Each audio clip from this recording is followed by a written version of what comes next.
श्री गुरुचरित्र कथासार अध्याय पहिला. मंगलाचरण. शिष्यांच्या हृदयातील गुरुभेटीची तळमळ. या अध्यायाचे नित्य वाचन अथवा श्रवण केले तर सर्वांचे कल्याण होईल, गुरुकृपा प्राप्त होईल. अध्यायाला सुरुवात करूया. श्री गणेशाय नमः. श्री सरस्वते नमः. श्री कुलदैवताय नमः. श्रीपाद श्रीवल्लभाय नमः. श्री नरसिंह सरस्वते नमः. हे विघ्नहर्ता गिरिजानंदना, तुम्हाला नमस्कार असो. तुम्ही गजानन, लंबोदर, एकदंत म्हणून प्रसिद्ध आहात. तुमचा जय जयकार असो. हे गणपती, तुम्ही आपले सुपाप्रमाणे मोठाले कान हलवता तेव्हा जो वारा उसळतो त्याने विघ्ने उडून जातात. तुमचे मुख तप्त सुवर्ण किंवा उगवत्या सूर्यासारखे तेजस्वी आहे. तुम्ही विघ्नरूप अरण्य तोडण्यासाठीच हातात परशु धारण करता. तुमच्या कटिभागी नागाचा कमरपट्टा आहे. तुमचे सर्परूपी यज्ञोपवीत किती शोभून दिसते. हे विनायका, चतुर्भुज असे तुम्ही खूपच सुंदर दिसता. तुम्ही विश्वाचे प्रतिपालक आहात. जे तुमचे चिंतन करतात त्यांच्या कार्यात विघ्ने येत नाहीत. त्यांच्या सर्व इष्ट कामना लवकर पूर्ण होतात. हे लंबोदरा, तुम्ही 14 विद्यांचे स्वामी आहात. वेद, शास्त्रे व पुराणे यांचे तुम्हीच रचयिता आहात. तुम्ही परम कृपावंत आहात. अभयदान देणारे आहात. सर्व कार्यांचा आधार आहात. जे तुम्हाला आदराने वंदन करतात त्यांचे प्रत्येक कार्य तुम्ही तत्परतेने करता. तुमचे महात्म्य थोर आहे. म्हणूनच हरिहर, ब्रह्मादी देवश्रेष्ठी नित्य तुमचे स्तवन करतात. प्रत्येक कार्याच्या आरंभी सर्व तुमचेच पूजन करतात. हे गजानना, श्री गुरुचरित्र लिहावे असे माझ्या मनात आहे. तुम्ही बुद्धिदाते आहात. म्हणून तुम्हाला वंदन करून मी अशी प्रार्थना करतो की हे कार्य तुम्ही पूर्णत्वास न्या. मी अज्ञ आहे, मतिहीन आहे. मी तुम्हाला शरण आलो आहे. माझ्यावर कृपा करा. हा ग्रंथ पूर्ण होण्यासाठी मला आशीर्वाद द्या. आई सरस्वती, मी तुम्हाला नमस्कार करतो. तुम्ही ज्ञानदात्री आहात. विद्यारूपी वैभवाने संपन्न करणाऱ्या आहात. वेद, शास्त्रे, पुराणे ही सर्व तुमच्या वाणीने प्रकट झाली आहेत. तुम्ही जगन्माता आहात. मती प्रकाशित करणाऱ्या आहात. तुमचा प्रभाव अचिंत्य आहे. तुमचा महिमा अगाध आहे. तुम्ही विश्वाच्या सूत्रसंचालिका आहात. सर्व जीव तुमच्या प्रेरणेनुसारच कळसूत्री बाहुल्यांप्रमाणे वागतात. जे तुमच्या चरणी विनम्र असतात त्यांच्यावर तुमची विशेष कृपादृष्टी असते. नृसिंह सरस्वती हे माझे गुरु. त्यांच्या नावात तुमचे नाव असल्यामुळे तुम्ही मला अत्यंत प्रिय आहात. आदरणीय आणि वंदनीय आहात. तुम्ही माझ्यावर प्रसन्न होऊन या ग्रंथ कार्यासाठी मला नित्य स्फूर्ती द्या अशी मी तुम्हाला विनंती करतो. आता मी ब्रह्मदेव, भगवान विष्णू व भगवान शंकर या त्रिवर्गास वंदन करतो. चतुर्मुख ब्रह्माजींनी सृष्टीची निर्मिती केली. लोकांच्या कल्याणासाठी वेद प्रकट केले. मी त्यांना नमस्कार करतो. श्री विष्णू विश्वाचे पालन पोषण करतात. देवी लक्ष्मी सहित क्षीरसागरात वास करतात. ते आपल्या 4ही हातांमध्ये अनुक्रमे शंख, चक्र, गदा व पद्म धारण करतात. पितांबर नेसणारे आणि गळ्यात वैजयंती माळ धारण करणारे ते ऋषिकेश अत्यंत कृपाळू असून शरणागतांचे सर्व अभिष्ट पुरवतात. मी त्यांना नमस्कार करतो. शिवजींना 5 मुखे व 10 हात आहेत. ते व्याघ्र चर्म परिधान करतात. अंगावर सर्पभूषणे धारण करतात. स्मशानात राहतात. देवी पार्वतींचे पती असणारे शंभू महादेव संहाराने सृष्टीचे नियमन करतात. मी त्यांना नमस्कार करतो. सर्व देवांना नमस्कार. सिद्ध, गंधर्व, यक्ष, किन्नर, थोर ऋषीवर्य, व्यास, पराक्षरादी मुनी श्रेष्ठी, वाल्मिकी आदी कवीश्वर या सर्वांना माझा नमस्कार. मला कवित्व येत नाही. ग्रंथरचना कशी करावी तेही कळत नाही. मला शब्दार्थाचे ज्ञान नाही. म्हणूनच तुम्ही माझ्यावर कृपादृष्टी ठेवून या ग्रंथकार्यास सहाय्य करा, अशी मी तुम्हाला विनम्र प्रार्थना करतो. मातापित्यांना नमस्कार. आपस्तंभ शाखेचे कौंडिण्य गोत्रात जन्मलेले सायनदेव हे आमचे मूळ पुरुष. साखरे हे त्यांचे आडनाव. त्यांचे पुत्र नागनाथ, त्यांचे पुत्र देवराय व त्यांचे पुत्र गंगाधर हे माझे पिताश्री. आश्वलायन शाखेचे कश्यप्य गोत्राचे चौंडेश्वरी यांच्या कन्या चंपा या माझ्या मातोश्री. माझ्या वडिलांच्या नावापुढे सरस्वती हे नाव लावून मी मोठ्या आदराने सरस्वती गंगाधर असे नाम धारण केले आहे. वेदाभ्यास करणारे, श्री गुरूंची सेवा करणारे, तसेच योगी, तपस्वी, संन्यासी या सर्वांना माझा नमस्कार. संतांना नमस्कार. मी अल्पमती आहे. माझे बोबडे बोल गोड मानून घ्या. माझा अंगीकार करून ही काव्यरचना पूर्ण करून घ्या. आमच्या कुळावर पूर्वीपासून श्री गुरूंची कृपा आहे. त्यांनीच मला गुरुचरित्र लिहिण्याची आज्ञा केली आहे. ते म्हणाले, तुम्ही आमचे चरित्र कथन करा. या सेवेने तुमच्या वंशाला धर्म, अर्थ, काम व मोक्ष हे चारही पुरुषार्थ प्राप्त होतील. मला गुरु आज्ञा प्रमाण आहे. श्री गुरूंच्या आशीर्वादाने हा ग्रंथ पूर्णत्वास जाईल अशी माझी श्रद्धा आहे. श्री नरसिंह सरस्वती म्हणजे दत्तात्रेयांचा अवतार. त्यांचे चरित्र अगाध आहे, अपार आहे. ते मी कसे वर्णन करणार, पण त्याचीच आज्ञा असल्यामुळे सांगण्याचा प्रयत्न करणार आहे.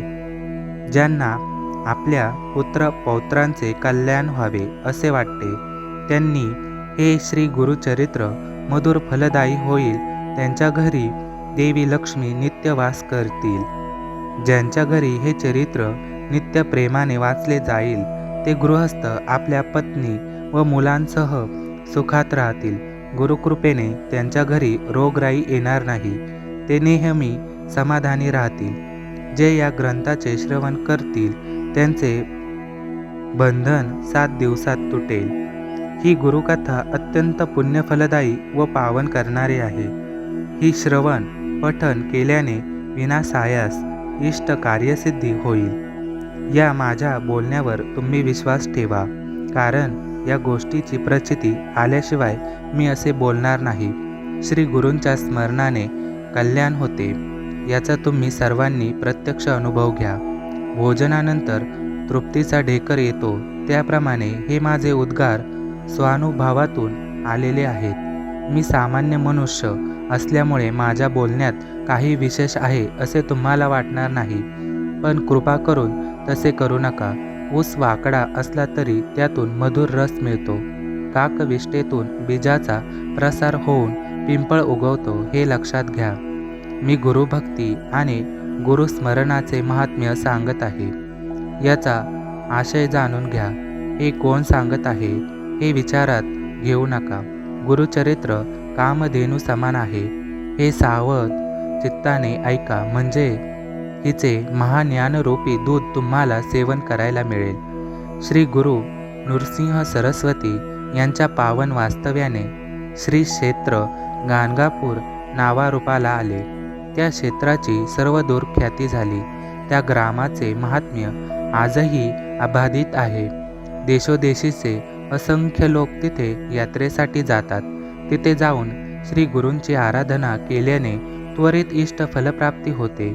पत्नी, पुत्र, धन, संपत्ती असे जे जे इच्छावे ते श्री कृपेने प्राप्त होते. असंख्य भाविकांनी याची प्रचिती घेतलेली आहे. शिष्यांच्या हृदयातील गुरुभेटीची तळमळ. गुरूंनी दिलेल्या नाममंत्राचा जप करणारे एक साधक अन्य ग्रामी राहत होते. ते श्री गुरूंचे नित्य स्मरण करत असत. एके दिवशी त्यांच्या मनात श्री गुरूंच्या दर्शनाची तीव्र इच्छा निर्माण झाली. त्यांना जराही करमेना, म्हणून ते निश्चयाने गाणगापुराच्या दिशेने मार्गक्रमण करू लागले. कधी एकदा श्री गुरूंचे दर्शन होते असे त्यांना झाले होते. देह पडला तरी चालेल, पण श्री गुरूंचे दर्शन घेतल्याशिवाय परतायचे नाही, असा निर्वाणीचा विचार करूनच ते एक एक पाऊल पुढे टाकत होते. त्यांना तहान भुकेची पर्वा नव्हती. स्वतःला होणाऱ्या कष्टांची तमा नव्हती. ते अत्यंतिक करुणा वचनांनी श्री गुरूंना सतत आळवत होते. गुरुदेव, मी तुमचा दास आहे. अहोरात्र तुमचे नामस्मरण करतो. तुम्ही माझी तळमळ जाणता, म्हणूनच ज्यांच्या स्मरणाने समस्त दैन्यांचे निरसरण होते, त्या तुम्ही मला आज दर्शन दिले नाही तर मी तुमच्या महात्म्याला कमीपणा येईल. परिसाच्या स्पर्शाने लोखंडाचे सुवर्ण झाले नाही तर दोष कोणाचा? तुमच्या भेटीसाठी मी अत्यंत व्याकुळ झालो असताना तुम्ही माझ्यावर कृपा केली नाहीत तर मी कुठे जाऊ? वेद म्हणतात, गुरु हेच त्रयमूर्ती आहेत, भक्तांसाठी कृपा सिंधू आहेत. कलियुगात ते नृसिंह सरस्वती या नावाने विख्यात होतील आणि अगम्य लीला दाखवून लोकांचा उद्धार करतील. गुरुदेव, त्या वेद वचनांना तुम्ही माझ्या बाबतीत खरे करून दाखवा, कारण त्याशिवाय माझा विश्वास कसा बसणार? ब्रह्मा, विष्णू, महेश या तीनही देवांचे गुण तुमच्या ठायी एकवटले आहेत. तुम्ही भक्तवत्सल, भक्ताभिमानी, भक्तरक्षक, भक्तांचे सहाय्यकर्ते आणि परमदयाळू आहात. म्हणूनच माझी तुम्हाला अशी विनंती आहे की मला भावभक्ती माहीत नसली, माझे चित्त ही स्थिर राहत नसले, तरीही मला वेगाने पावा. हे नरहरी, माता आपल्या बाळाला कधी टाकते का? नाही ना? मग तुम्ही माझी उपेक्षा करू नका, कारण माझ्यासाठी माता, पिता, बंधू, मित्र, स्वकीय सर्व काही तुम्हीच आहात. तुम्हीच माझी कुलदेवता आणि तुम्हीच माझे सर्वस्व आहात. माझ्या वंशात परंपरेने तुमचीच सेवाभक्ती चालली आहे, म्हणून मीही तुमचेच भजन करतो. गुरुदेव, तुम्ही माझे कष्ट व दैन्य हरण करा, कारण तुम्ही तसे केले नाहीत तर तुम्हाला कृपासिंधू कोण म्हणेल?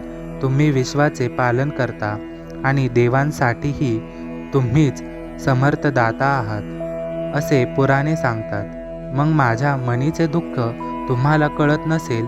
अहो, तान्हा बाळाला काय हवे ते त्याच्या आईला तत्काळ कळते. मग मला काय हवे हे तुम्हाला समजत नसेल, पण घेतल्या वाचून काही द्यायचेच नाही अशी तुमची रीतच असेल तर मी तुम्हाला काय देऊ ते तरी सांगा. बळीराजांनी तुम्हाला पृथ्वी दिली, त्यांना तुम्ही पाताळात धाडलेत. त्याप्रमाणे अढळपद मिळवण्यासाठी ध्रुवांनी तुम्हाला काय दिले? सोन्याची लंका मिळावी म्हणून बिभीषणांनी तुम्हाला काय दिले? परशुराम अवतारात तुम्ही पृथ्वी निक्षत्रिय करून ब्राह्मणांना दिलीत, त्यावेळी त्यांनी तुम्हाला काय दिले होते? तुम्ही सृष्टीचे पोषण करते आहात. मी लहानसा मशक तुम्हाला काय देणार? गुरुनाथा, तुम्ही तर खूप श्रीमंत आहात. लक्ष्मी देवी तुमच्या घरी अहोरात्र वास करतात. असे असताना तुम्ही माझ्याकडे आणखी काय मागता? बाळाला दुग्धपान करवणारी माता त्याच्याकडून काही अपेक्षा करते का? मग माझ्याकडून काही घेतल्यावरच मला काही देणार असाल तर तुम्हाला दाता कोण म्हणेल? आणि मी तुमची काहीही सेवा केली नाही असे तुमचे म्हणणे असेल तर सेवेच्या बदल्यात काही देणे हा तर शुद्ध व्यवहार झाला. त्यात तुमचे काय औदार्य? आकाशातून वर्षाव करणारा मेघ कोणाकडून सेवेची अपेक्षा करतो काय? आता सेवेबद्दलच बोलायचे तर माझ्या पूर्वजांनी तुमचे वर्षानुवर्ष दास्य केलेले आहे. तुमची सर्वतोपरी सेवा चाकरी केलेली आहे. ते माझे वडिलार्जित सेवेरूपी धन तुम्ही मला परत करा, अर्थात त्याच्या बदल्यात माझा सांभाळ करा. व्यवहाराला धरून आम्ही आमचे मागून घेतले तर त्यात काय वावगे आहे? नरहरी, हे जर तुम्ही मला केले नाही तर मी तुमची पंचायत करीन, तुमच्याकडून इष्ट ते फल जिंकून घेईन. पण माझ्यावर कृपा करणे सहज शक्य असताना मला एवढा आटापिटा का करायला लावता? हा बालक तुमचा सेवक आहे, म्हणून याच्या बाबतीत एवढी कठोरता धरणे तुम्हाला शोभत नाही. मी तुमचा काही अपराध केला असेल तर कृपा करून सांगा, पण माझ्यावर असे रागवू नका. आई रागवली तर बालक पित्याकडे जाते व पिता रागवला तर आईच्या कुशीत शिरते. पण इथे तुम्हीच माझी माता आहात आणि तुम्हीच पिता आहात, त्यामुळे तुम्हीच रागवलात तर मी कुठे जाणार? तुम्ही मला क्षमा करणे यातच तुमचे मोठेपण आहे. तुम्ही जगाचे स्वामी आहात. लोक तुम्हाला अनाथांचे रक्षणकर्ते म्हणतात. तुम्ही अत्यंत कृपाळू आहात अशी पुराणे ग्वाही देतात. मग माझी आर्त विनवणी तुम्हाला का ऐकू येत नाही? या माझ्या करुणा वचनांनी पाषाणालाही पाझर फुटेल. मग तुमचे अंतःकरण मृदू का होत नाही? माझ्यावर कृपा करण्यासाठी एवढा विलंब का? अशा प्रकारे ते शिष्य तीव्र तळमळीने श्री गुरूंना आळवत होते. ते हृदयगत ऐकून कृपाळू गुरुनाथ द्रवले. वस्त्रासाठी गायीने धावत यावे तसे त्यांच्यासाठी धावत आले. श्री गुरूंच्या दर्शनाने त्या नामकरणी गुरुपदिष्ट नाममंत्राचा जप करणाऱ्या शिष्यांची तळमळ एकदम शांत झाली. त्यांनी त्यांच्या चरणांवर मस्तक ठेवले. आपल्या मोकळ्या केसांनी त्यांच्या चरणांवरील धूळ झाडली. डोळ्यातून ओघळणाऱ्या आनंदाश्रूंनी त्यांचे चरण धुतले. त्यांना आपल्या हृदय मंदिरात बसून त्यांची षोडोपचारांनी पूजा केली. त्या समयी त्यांना खूपच आनंद झाला होता. त्यांच्या हर्षोत्फुल्ल हृदयात श्री गुरूंची मूर्ती स्थिरावली होती. अशा प्रकारे श्री गुरुदेव भक्तांच्या अंतःकरणात वास करतात, म्हणून सरस्वती गंगाधरांना मोठा संतोष वाटतो. अशा प्रकारे श्री गुरुचरित्र यातील अध्याय पहिला समाप्त होत आहे. धन्यवाद.